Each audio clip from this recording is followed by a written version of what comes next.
নতুন রেসিপিতে আপনাদের স্বাগত। আজকে আমি আবার একটা অন্যরকম রেসিপি নিয়ে এসেছি। আজকে আমি করে দেখাবো হাতে মাখা এই গঙ্গার মোরলা মাছের চচ্চড়ি।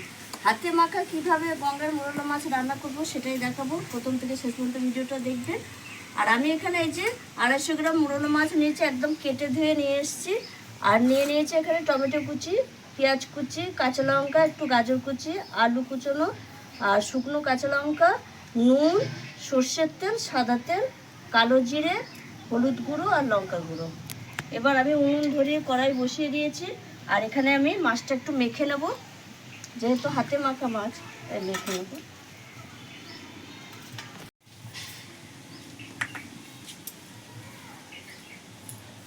হলুদ গুঁড়ো, লঙ্কার গুঁড়ো,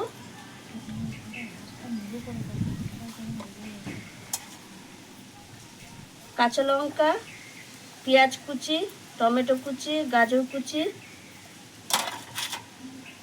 আলু। আর একটা জিনিস আমি বন্ধুরা আমি ঘরেই আছে, আনতে ভুলে গেছি, নিয়ে আসছি, সেটা হচ্ছে সর্ষে বাটা।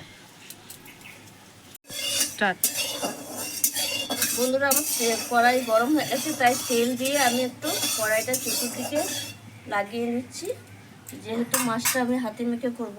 আর এই যে সর্ষে বাটা নিয়ে এসেছি, এর মধ্যে দিয়ে দেবো সর্ষে বাটা আর দেবো সর্ষের তেল।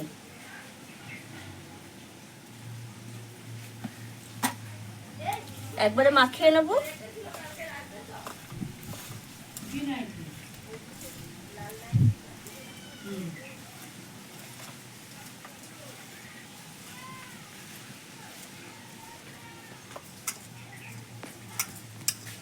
আমার মাখানো হয়ে গেছে।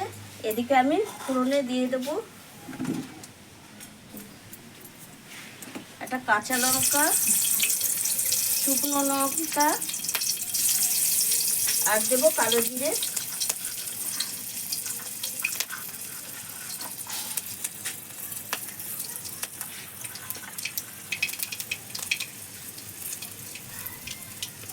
এবার আমি মাখানো মাছটা দিয়ে দেবো।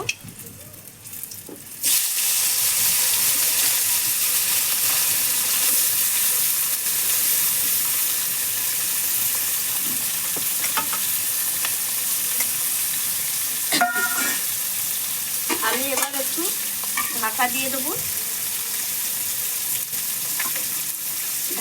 দেবো, দিয়ে 10 মিনিট পর পর আমি ঢাকাটা খুলে একটু করে উল্টে দেবো। এই কড়াইটা এরকম উল্টে দেবো, এই যে মাছগুলো সবজি সব এরকমভাবে উল্টে দেবো। এইভাবে উল্টে উল্টেই আমি রান্নাটা করব, তাহলে মাছও সেদ্ধ হয়ে যাবে, আলু সবজি সব সেদ্ধ হয়ে যাবে, আর খেতেও ভালো লাগবে। আবার আমি ঢাকা দিয়ে দেবো, 10 মিনিট পর আমি আবার এরকম করব। এইভাবে 2-3 বার উল্টাবার পরই মাছটা হয়ে যাবে। এইবার আমি ঢাকাটা খুলে নেব। 10 মিনিট ধরে 10 মিনিট করে করে আমি 3 বার এটা উল্টে নিয়েছি, দিয়ে এরকম ঢাকা দিয়ে রেখেছি। এই দেখুন বন্ধুরা একদম শুকিয়ে গেছে। এবার আমি উপর থেকে একটু কাঁচা সর্ষের তেল দিয়ে দেবো, তাহলে খেতে ভালো লাগবে, একটা সুন্দর গন্ধ আসবে। আর এখনই কি সুন্দর গন্ধটা আসছে। এই দিয়ে একখানা ভাত খাওয়া হয়ে যাবে। হাতে মাখা মোরলা মাছ দারুণ লাগে খেতে। এবার আমি নামিয়ে নেব।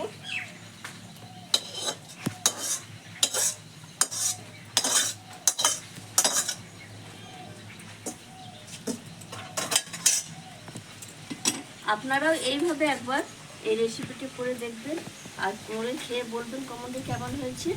আর আমার এই ভিডিওটি যদি আপনাদের ভালো লেগে থাকে তাহলে লাইক করবেন, শেয়ার করবেন, সাবস্ক্রাইব করবেন। আবার দেখাবো আগামী ভিডিও।